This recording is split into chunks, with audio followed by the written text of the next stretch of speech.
Série Verdades Bíblicas. O tema de hoje é: onde Deus está quando as tragédias acontecem? Tragédias, elas são indescritíveis. Não tem hora para chegar, não pedem licença e interrompem os sonhos, no início ou na melhor parte deles. Elas não têm a cortesia de esperá-los terminarem. A tragédia em geral parece acontecer só com outras pessoas, mas quando ocorre conosco, uma pergunta insistente paira no ar. Por quê? Onde Deus está quando a tragédia ataca? Ele sabe onde estamos e o que está acontecendo conosco? Ele vê quando estamos sofrendo? Realmente se importa? Se importa, por que não vem nos socorrer? Não nos vem socorrer?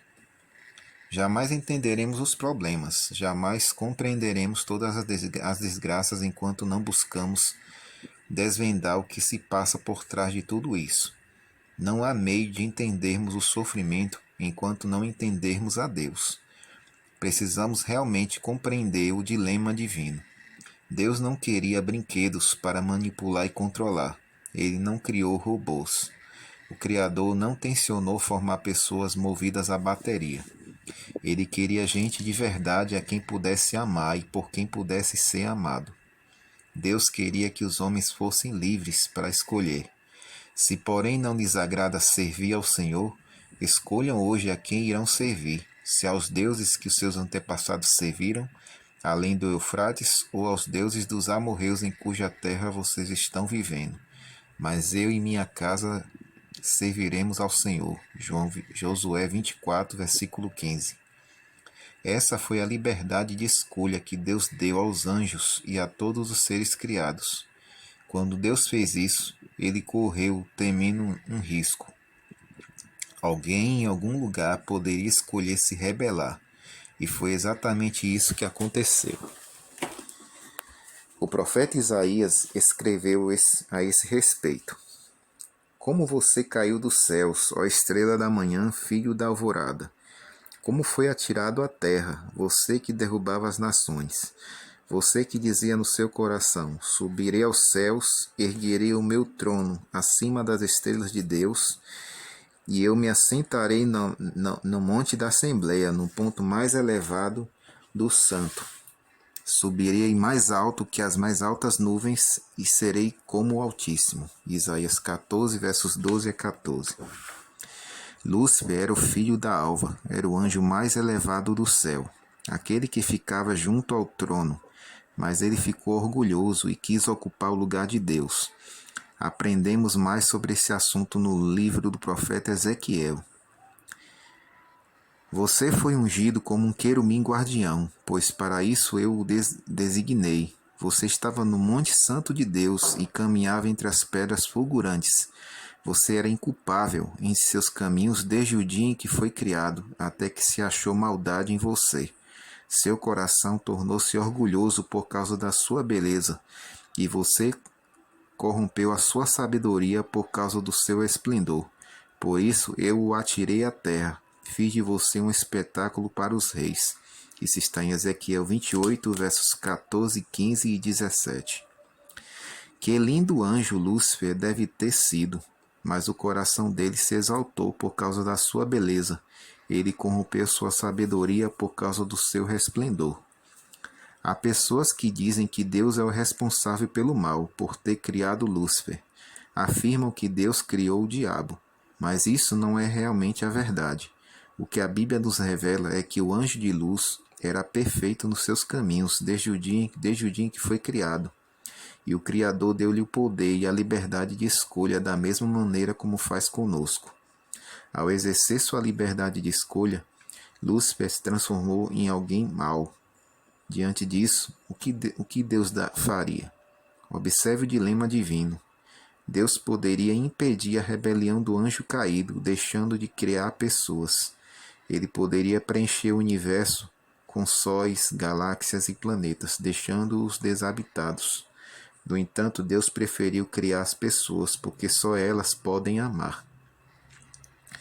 Depois da rebelião de Lúcifer, a harmonia do universo acabou, mas ainda restaram várias opções. Deus poderia ter optado forçar seus súditos ou poderia descartá-los, jogando-os fora, como se faz com brinquedos quebrados.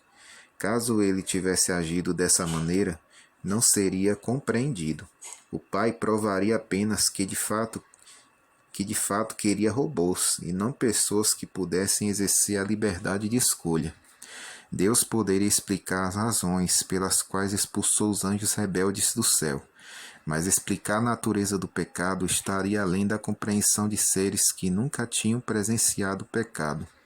Talvez Deus pudesse simplesmente ignorar a rebelião, mas se tivesse agido assim, o resultado seria o caos, já que ela poderia se alastrar e o universo inteiro cairia. Só havia uma maneira segura de lidar com a rebelião: permitir que o pecado demonstrasse seu verdadeiro caráter. Isso levaria muito tempo e implicaria em milhares de anos de sofrimento, guerras, catástrofes, inveja, ódio e violência. Tudo isso causado pelo anjo rebelde.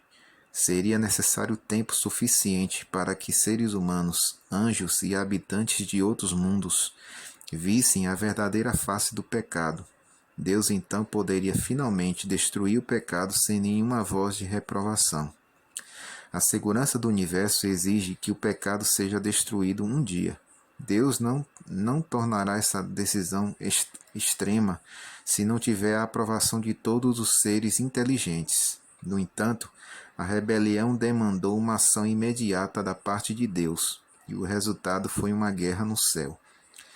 Houve então uma guerra nos céus. Miguel e seus anjos lutaram contra o dragão, e o dragão e seus anjos revidaram.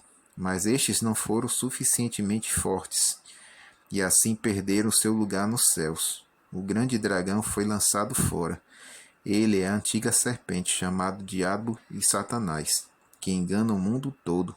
Ele e seus anjos foram lançados à terra. Apocalipse 12, versos 7 até o 9. A rebelião de Lúcifer havia trazido uma assustadora nota de discórdia à harmonia celeste. Uma decisão deveria ser tomada, pois a ameaça dessa desarmonia se espalhar pelo universo era real. Por isso, Miguel e seus anjos lutaram contra o dragão. Antes Lúcifer, agora é Satanás e seus anjos. O diabo e seus adeptos foram derrotados e finalmente expulsos do céu.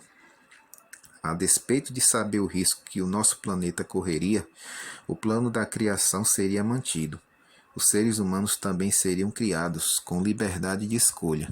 Quando o plano da criação deste mundo foi executado, Deus estava tranquilo, porque sabia exatamente o que fazer, caso Adão e Eva participassem da rebelião proposta por Satanás.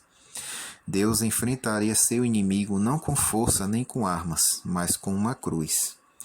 A Trindade havia concordado que os seres humanos se juntassem à conspiração. Deus, o Filho, a segunda pessoa da Trindade, viria à Terra para morrer no lugar do homem. Deus já possuía o Calvário em seu coração, porque ele salvaria toda a humanidade com o Cordeiro que foi morto desde a criação do mundo. Apocalipse 13, verso 8. Que declaração! Ela nos conta uma tremenda história. O Cordeiro, que é Jesus, estava pronto para morrer desde a fundação do mundo. Essa seria a arma com a qual Deus combateria o pecado, o Cordeiro morto numa cruz, e com essa arma ele seria vencedor. E agora Satanás abandonaria sua guerra contra Deus? Não. Ainda assim, é impossível entender as tragédias se não atentarmos para esse conflito cósmico que está em andamento. O sofrimento será sempre um mistério até que compreendamos o que está acontecendo nos bastidores. Temos a tendência de acreditarmos a nós mesmos todos os sucessos e as coisas boas da vida e de culparmos a Deus por todas as desgraças e tragédias. A Bíblia nos relata a interessante experiência de Jó. Ao lê-la, conhecemos os participantes que estão por trás das cenas da vida. Somos informados que ocorreu uma conversa entre Deus e Satanás. O Senhor conhecia a lealdade de seu servo, mas Satanás, por sua vez, declarou que Jó servia a Deus somente porque era favorecido. Sendo assim, permitiu que Satanás fizesse o que bem entendesse, desde que não tocasse na saúde dele. Mas estende a tua mão e fere tudo o que ele tem, e com certeza ele te amaldiçoará na tua face. O Senhor disse a Satanás: Pois bem, tudo o que ele possui está nas tuas mãos, apenas não toque nele. Então Satanás saiu da presença do Senhor. Jó 1, verso 11 e 12. Apesar de tudo que lhe sobreveio, Jó manteve sua confiança em Deus. Então Satanás disse que se pudesse atingir a saúde dele, sua lealdade vacilaria. Deus permitiu que o diabo prosseguisse, desde que poupasse a vida do seu servo. Estende a tua mão e fere a sua carne e os ossos, e com certeza ele te amaldiçoará na tua face. O Senhor disse a Satanás: Pois bem, ele está nas tuas mãos, apenas poupe a vida dele. Saiu, pois, Satanás da presença do Senhor e afligiu Jó com feridas terríveis, da sola dos pés ao alto da cabeça. Jó 2, versos 5 até o 7. As chagas vieram, e como doíam. Os que diziam amigos de Jó sentaram-se e olharam para ele durante 7 dias sem dizer uma só palavra. Quando abriram a boca, disseram que ele deveria ser um terrível pecador para merecer tamanho castigo. Que tortura! Aqueles homens pensaram que Deus estava provocando tudo aquilo. Afinal de contas, para eles, Deus era o responsável. Muitas pessoas ficam confusas nesse ponto, mas é Satanás quem se delicia em sair e levar sofrimento e desgraça aos seres humanos. A exemplo do que fez no passado, Jesus gostaria de andar pelos caminhos e vilas, pelos hospitais e clínicas, e não deixar nenhum doente. Ele gostaria de mandar para casa cada paciente perfeitamente curado, impedir que os carros colidissem, evitar que os aviões caíssem, que os acidentes ocorressem e que os terremotos, as inundações e os incêndios não acontecessem. Mas se Deus realmente gostaria que todas essas coisas não acontecessem, por que Ele não faz? Por que Ele não se apresenta e acaba com o sofrimento? Seu poder estaria faltando? Deus não pode fazer alguma coisa pelos nossos problemas além de expressar sua simpatia? Não seria justo mencionar a falta de poder para aquele que falou e tudo se fez. Seria então ausência de amor? Mas se fosse falta de amor, Deus não entregaria seu filho para morrer em nosso lugar. Então, qual é o problema? Se ele é poderoso o suficiente e ama o bastante, por que deixa todas as tragédias acontecerem? Deus age assim porque é sábio. Se fosse enfrentar a rebelião da maneira como queremos, isso faria somente com que ela se alastrasse ainda mais. E se ele fizesse que gostaria, se curasse toda a doença e impedisse todas as armas de dispararem e todos os acidentes de acontecerem, se fizesse o possível para tornar a vida mais suave para nós, jamais entenderíamos o quanto o pecado é cruel, impiedoso e mortífero. No entanto, o maior de todos os mistérios é a razão pela qual o inocente deve sofrer com o culpado. Se o Senhor protegesse e curasse seus filhos e respondesse a todas as orações como gostaria de fazer, deixando a tragédia cair somente sobre aqueles que rejeitam a sua graça, Satanás o acusaria de ser injusto. E mais, ele afirmaria que servimos a Deus por causa de seus favores especiais. A discussão entre Deus e Satanás não terminou, e até que termine, muitas coisas ruins acontecerão a todos. É impossível compreender as lágrimas e o sofrimento a não ser que entendamos o conflito que está caminhando rumo à solução final. É um conflito a ser decidido entre Deus e Satanás, entre o bem e o mal. Você e eu estamos envolvidos nessa questão. Anjos do bem e do mal estão disputando por nossa lealdade.